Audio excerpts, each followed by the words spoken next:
the picture book I've got today is called One is a Snail and 10 is a Crab.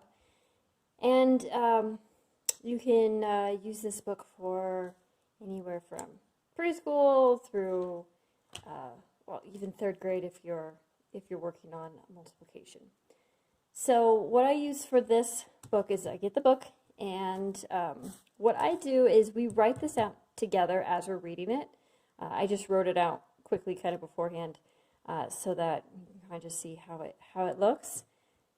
I'd say maybe it's a little sloppy, so my apologies on that. And then I'm going to get some sort of counters, and you can use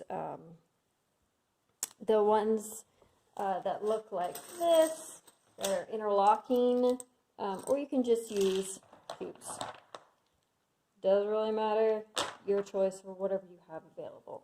So what this story is about is very simple, and we're just counting the feet. So 2 is a person, 3 is a person and a snail, 4 is a dog, and that we go through until we get all of them written out like we have here of what all the feet are. And then we start, counting multiple legs here.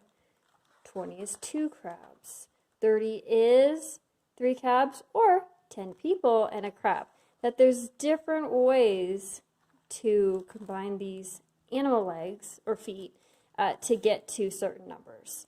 So what I like to do with this one is play a game where I give a number, and the child will give me a combination as to what the animals are. So I'll say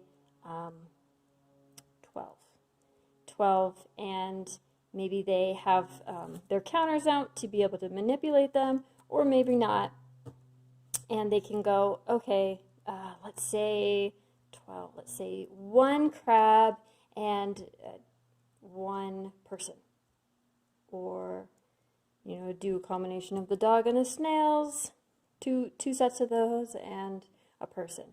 Be able to, how many different ways can you make 12? Oh, 2 insects. Oh, that's cool. So just different ways that you can make different numbers.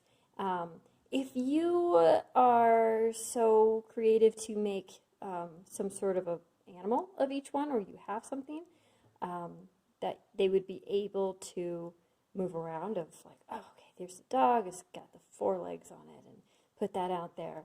That would be really cool too. I always like to keep them simple, so I just use blocks, or yeah, maybe even if they've got figurines, but we don't have one that has all of these different ones. So whatever you have, and then if they're doing multiplication as an older child, you can do the, like, I'm going to give you 50.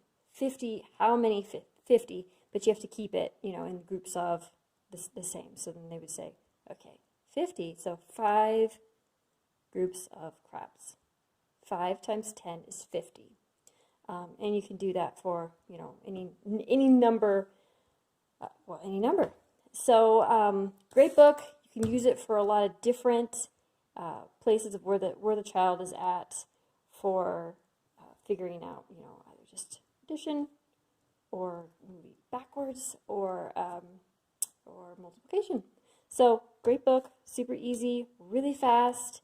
Again, a nice way to make math entertaining and interesting for children.